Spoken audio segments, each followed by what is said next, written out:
All right, hi physics. We're going to talk today about pendulums. So let me just show you this simulation a little bit, and let me just kind of walk you through the whole idea of a pendulum.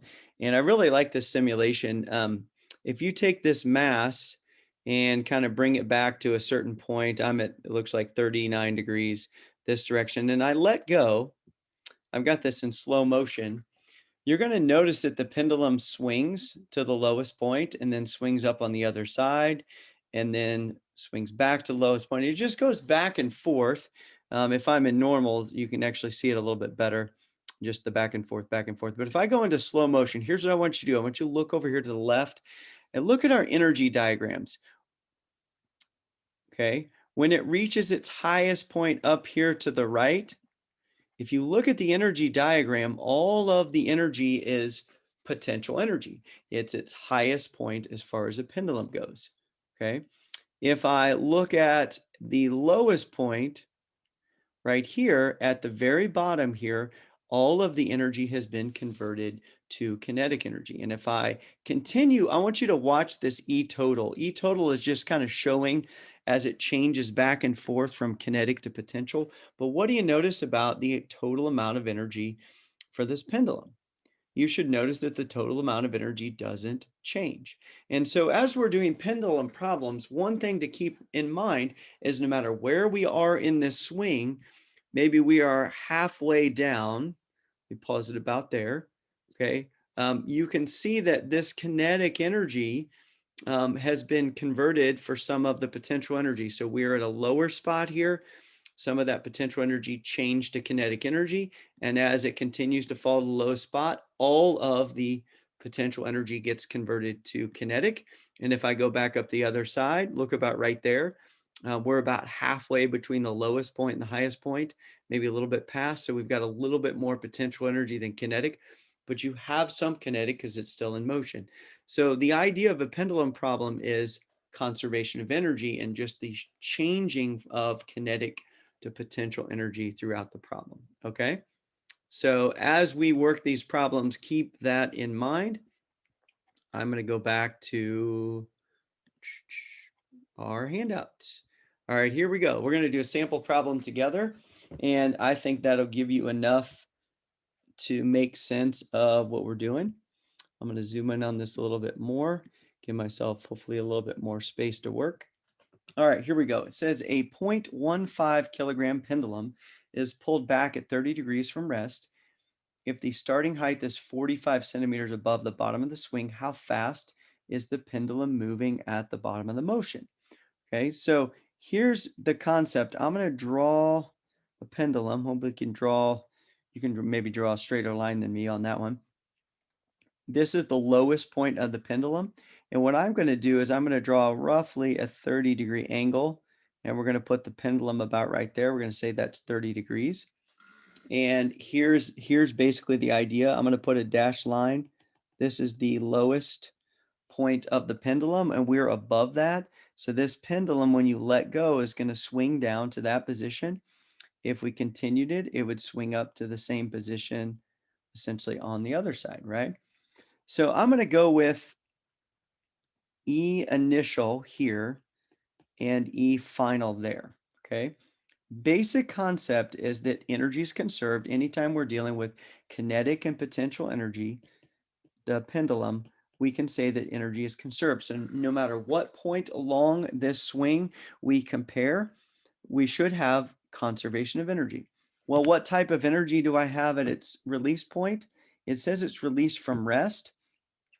But you want to think about, typically we deal with gravitational potential energy, the height above the Earth or above its lowest point, plus kinetic energy. That would be something you'd want to consider. And then you're going to equal the gravitational potential energy at the final point plus the kinetic energy at the final point.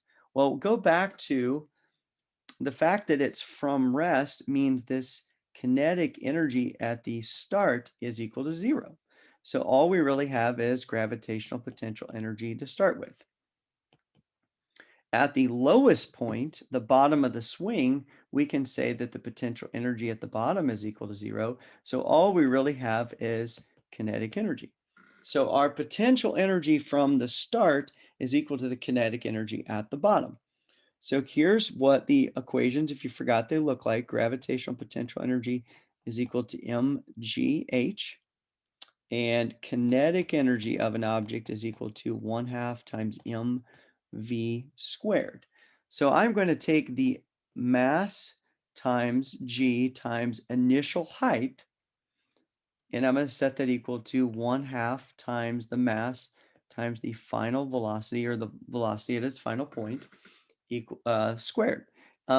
You can do this a couple different ways. I'm going to go ahead and find the energy first.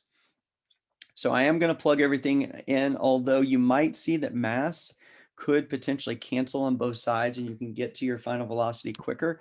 What I want to do is I want to actually get my gravitational potential energy. So the energy at that highest point is going to be 0.150 is the mass, 9.80 is gravity, and then careful here, 45 centimeters is the same as 0.450 meters.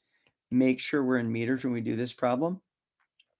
I'm going to go ahead and get this number just to get my total energy, 0.15 times 9.80 times 0.45, and that gives me 0.6615 joules of energy. I'm actually going to write this up here because we're going to need it when I talk about something a little bit later. Now, anywhere along this path, I should have that much energy, okay? As far as sig figs goes, I guess I should probably go 0.662 joules of energy. Okay, I'm going to keep it like this in my calculator for my next part of my problem. So that amount of energy, 0.6615, is equal to the kinetic energy, which is equal to 1/2 times mass times velocity squared, right? So plug in 0.6615 is equal to 0.5 times my mass of 0.150 VF squared.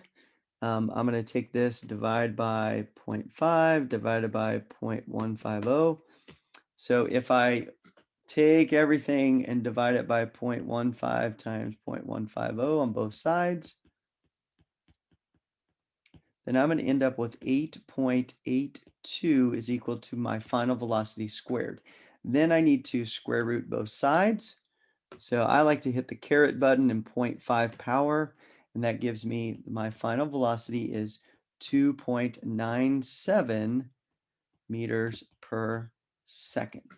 So at the lowest point, that's what my velocity would be. Most of the problems you're going to work, you're going to have the velocity at the lowest point, and it's going to say how high will it swing, or at the starting height, it swings down. What's the final velocity? So we are bouncing kind of back and forth between potential energy and kinetic energy. Okay. Now, I do want to kind of give you an idea of what else we could do with these problems. So that's the reason why I saved my initial energy up here. Make sure you have this written down on your paper. This is what I want you to do from watching this video. Make sure you have this sample problem written down. You do not have to write the next thing I'm about to do. What I want to show you is let's pick a different point along the way, and let's talk about what would happen if the pendulum isn't at its top height on the other side, but what if it was partially along the way, so we're not quite to its highest point. So I'm going to change colors here. And what if when it swings, we are not quite to the same point on the other side? What if we were only 0.250 meters off the ground, or 25 centimeters? The question would be is what would the velocity be at that point? Okay, I'm going to call this E3, and so I'm going to call this V3. Okay, what I mean by that is if this is 0.1 and this is 0.2 and now I'm at 0.3, we would actually say, based on the law of conservation of energy, that the energy is constant at all three of those points, right? When I say E1, I mean the initial energy. E2, hey, that's the at the bottom of the swing. Since I kept my number up here, this makes it a little bit easier. I'm going to say, well, 0.6615 joules is the amount of energy we have no matter where we are along the swing. Okay. Now, the hard part here is at my third point, I actually have gravitational potential energy and I have kinetic energy. And I'm using a 3 to kind of show 0.3 here. Okay. Well, what we're going to need to do is we're going to need to find the potential energy at that third point, which is going to be equal to mgh3, right? I'm going to keep my 0.6615 number in here. And then kinetic energy 3, we don't know that. But here's what I'm going to do. I'm going to find the potential energy, and then we're going to find just the kinetic, and then we'll figure this out. Okay. My potential energy at this point is still 0.150, 9.80. But then our height now is only 0.250 instead of 0.450. Okay. If I look at this equation here, I know that my kinetic energy is plus my potential energy would add up to that 0.6615. This right here, let me change colors. This right here is my gravitational potential energy for that third point. If I get a value for that by multiplying 0.150 times 9.80 times 0.250, I get a number, and it should be smaller than the 0.6615, and it is. It's 0.3675. So if I want to do the math now, 0.6615 is equal to my potential energy plus my kinetic at that point, right? So if I subtract this value I just found from 0.6615 minus 0.3675, here's what I find out is that the kinetic energy is 0.294 joules. That's what my kinetic energy at 0.3 is, okay? I'm running out of space here, but what I would do now is I'm going to set that equal to my 1/2 mv3 squared. Okay, and so when I do this, I can plug in numbers, and I'm about to lose some space, so I'm going to erase kind of this top portion here. Again, you don't have to write this down. I just want you to see this in action. If I take 0.294 joules and I set that equal to 0.5 times my mass of 0.150 times V3 squared.